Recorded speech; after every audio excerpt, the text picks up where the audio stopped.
this is also part of it. I'll explain this. I just want to clarify something. It's Jeremy Adkins. I've left the other thing behind. It kind of held me back a little. So, I grew up here, kind of. I became well, I would say I became an adult here, but I've never really become an adult. So, but I did some of my first shows here, which became very apparent when I was announced and you could hear somebody off in the corner go, "Oh, Jeremy Steve's going to do spoken word." Oh. Like somebody had said, "Oh, you know the baby Ruth you're eating right now? It really is dog shit." Oh. So, I love this place. This place is amazing. This place is like the best place on earth to me. Like, when I drive by to do errands and I kind of go, "Oh," as I drive by. All right, so that's why what I'm about to tell you could possibly be the dumbest thing I've ever done in my life, but it's definitely the dumbest thing that's ever been done here. All right, so about a quarter of a century ago, that would probably mean that like a good chunk of you hadn't even been born yet. I had a group of friends. We all have a group of friends. You go out, you do stuff, you play pranks. Ours was up a couple of notches. You know, it's always got to be up a little bit. You know, oh, somebody else's graffiti. Let's go spray paint our friend's front door with the rainbow flag because he's just a little uncomfortable with people thinking he's gay. And then let's do it over and over again when he paints over it. And like screams at us at the phone, "I fucking hate you!" Yeah, I get it. Let's do it again.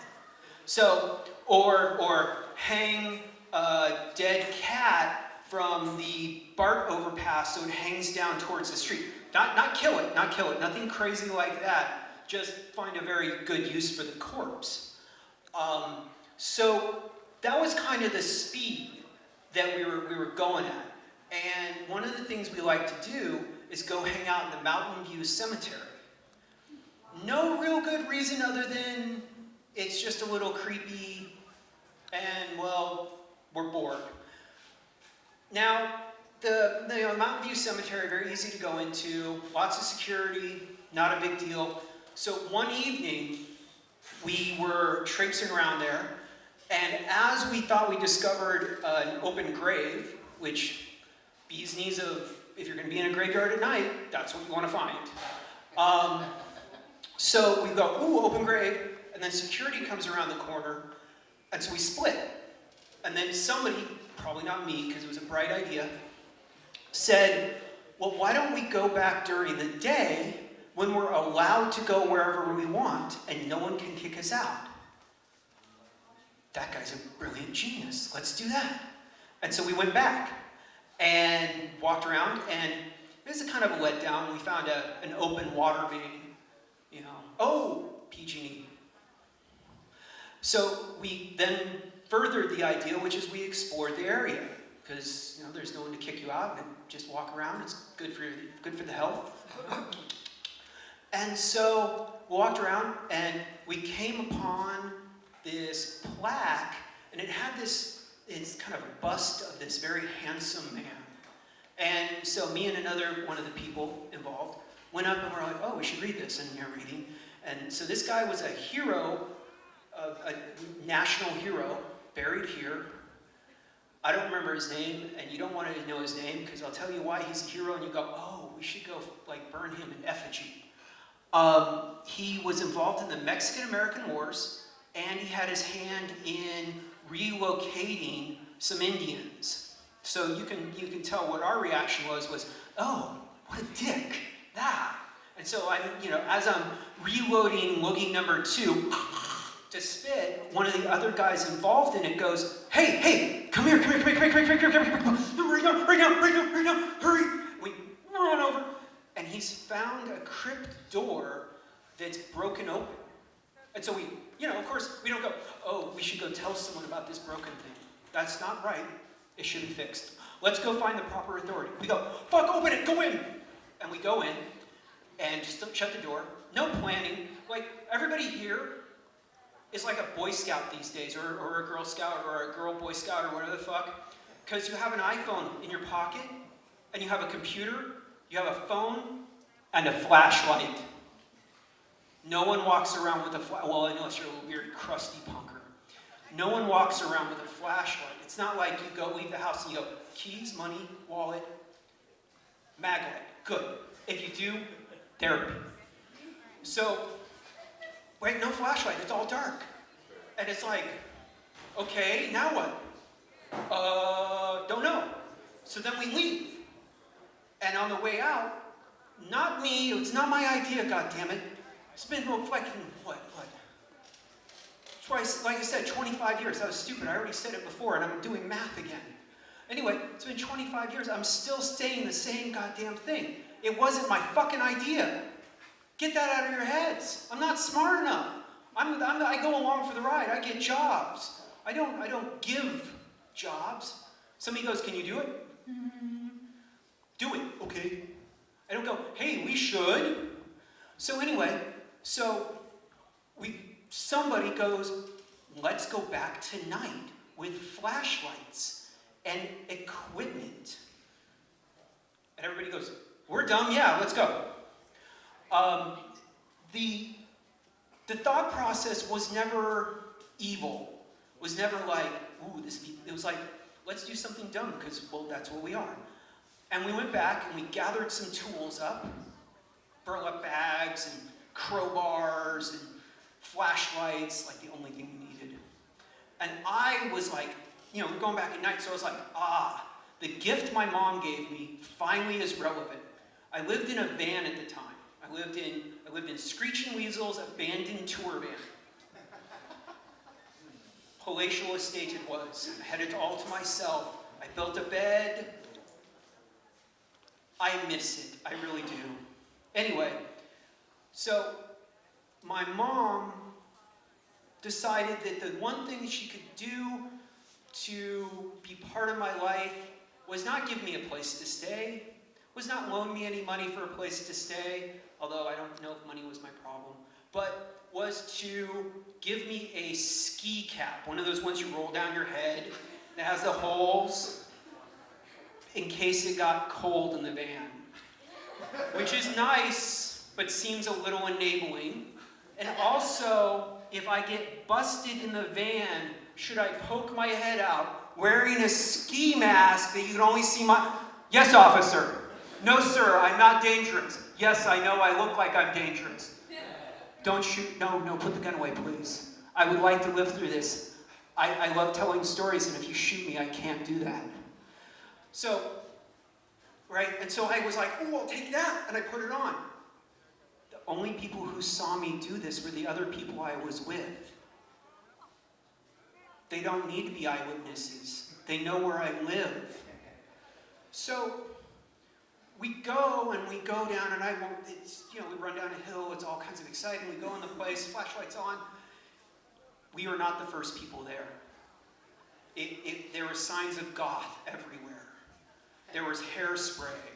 There was no Morrissey records, but I could smell them. I could smell that Sister of Mercy.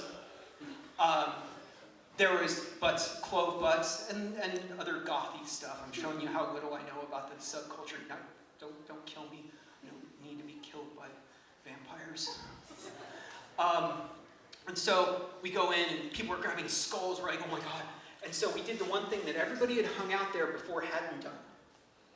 We were total dicks and completely disrespectful of this space that probably a lot of young people had gone to think pithy thoughts and become what I had this space for, is to become an adult and talk to their friends. And we had just kind of gone in and went, rip, shred, piss, shit on it, meh, ha, we're boys, fuck you, and leave. And so we gathered all the skulls and this stuff, and it's time to go, because, even if you're as dumb as we were, you can only spend so much time at the crime scene. And so, gathered all the stuff, went to leave, and I looked down and I went, oh look, there's another skull. Ooh. And I reached down, give me 1 second.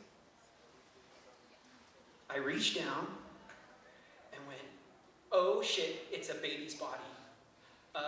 doors open, I threw it in the bag. Mistake number one, or mistake number, I don't know how many we're at this point. We all went back to the house. We got to the house, at that point, I moved out of the van, and I was living in a hallway at this place. The list of places that I've lived that you would go, how old are you?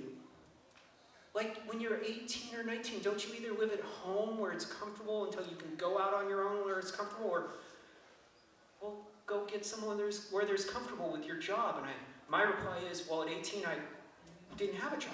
I was an idiot. I was unprepared. And so I lived wherever I could. In this particular case, it wasn't the van.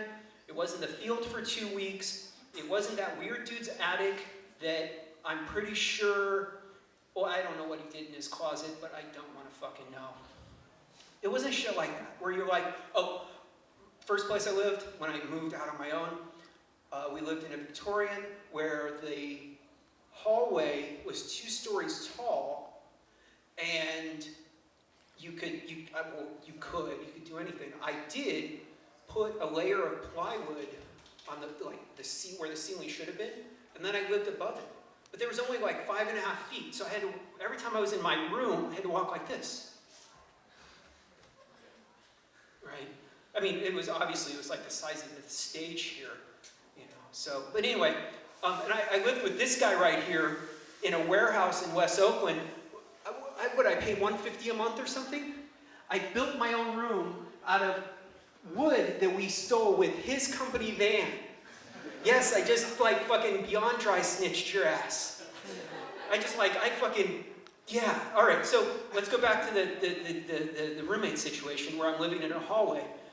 And people who live there and people who don't are involved in this story. Oh, I forgot. I wanted to tell you about the poor bastard that got roped into this, because there was 4 of us originally, and there was 5 of us that were busted.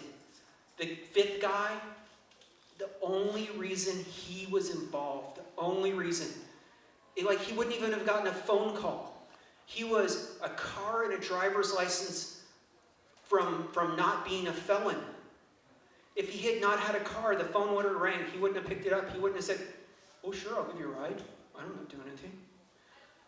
And he wouldn't be part of it. Anyway, so he's along for the ride. And so we're in his car, we come down, we get out, we go into the house, we unload all our goods. We're dysfunctional young men, so we decide to take it up a notch. Somebody puts on that Sleep First record, the one before they were Black Sabbath, the one where they were still the Melvins. Don't hate me, Al, I like you, you're brilliant, please don't hate me. But good band, but let's be true, let's be honest. Right, puts that on, somebody gets some toothbrushes, probably not ours, because we have a toothbrush, ooh, yeah, right. And we start kind of cleaning bones and skulls. And then the other roommates start waking up and coming out and go, oh, what the fuck are you doing? Oh, good Lord, what is this? Oh, I think it's time for you to get the fuck out of my fucking house, you psycho bastard. And they're right. I mean, I had no rebuttal. There's no, you don't understand. No, you do understand. So, the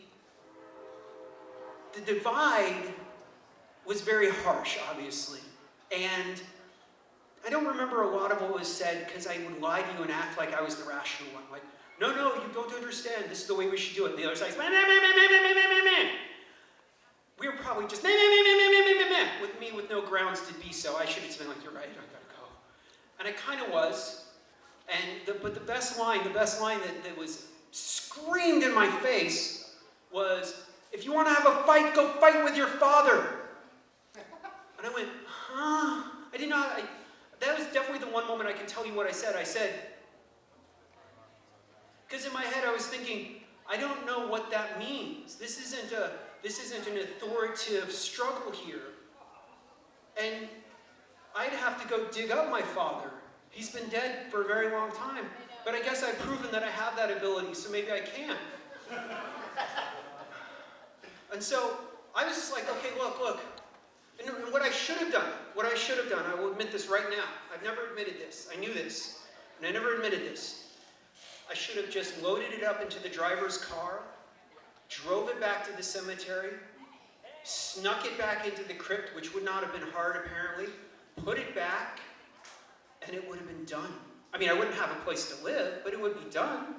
I can go live anywhere apparently. I can live in a field. I can live in your backyard. I can live, yeah. And so I should have just done that.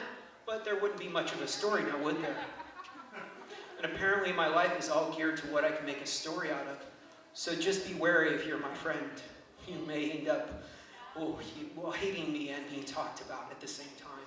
So, right? So I'm like, well, maybe you can give me some time to think about this. This isn't something I can just go throw in like a parking lot. No, you have to get out now. And I understand they're justifiably angry. I brought a dead body into the house. I mean, there's no house that has house rules that says, like, no smoking on the front porch, no meat on Tuesdays, please don't bring dead bodies into the house. That's an unspoken one. That's when when you're interviewing, if the person that you're renting a house from asks, do you plan on bringing a dead body home? Your reply should be this: thank you, I think I've heard enough. I'm going to go live with Jeremy in some weird-ass place he's found to live. So, I wanted to do something with it. I didn't know what to do. I have a limited imagination. And I realized I had keys to the one place stupid enough to trust me with keys. I didn't even have the keys to the place I lived in. Right? So, there I am with keys to here. And transportation to here. And so I went, I've got an idea. It's a really lousy one, but let's go for it. And I figured I would lock it up here and figure it out from there. And so I had the driver drive me down, got here, I put it up in that sound loft right there, back when you can get back in the corner, and came out, and the driver took me back to the house. I got out of the vehicle. I barely got the door shut before he was out of there, and I don't blame him. Like, when he answered the phone, I'm sure he was not thinking what have all transpired. He was probably thinking, late night coffee drinking at Dave's. Maybe a little shenanigan. This does not qualify as shenanigan. This is something else, as my criminal record says. And there we are. And so he speeds off, and I'm in front of the house, and I walk into the house, and it's all very quiet. And I remember as I live in the hallway, and it's past the living room and the kitchen, and I go through the kitchen, and the roommates are all standing there. They're talking.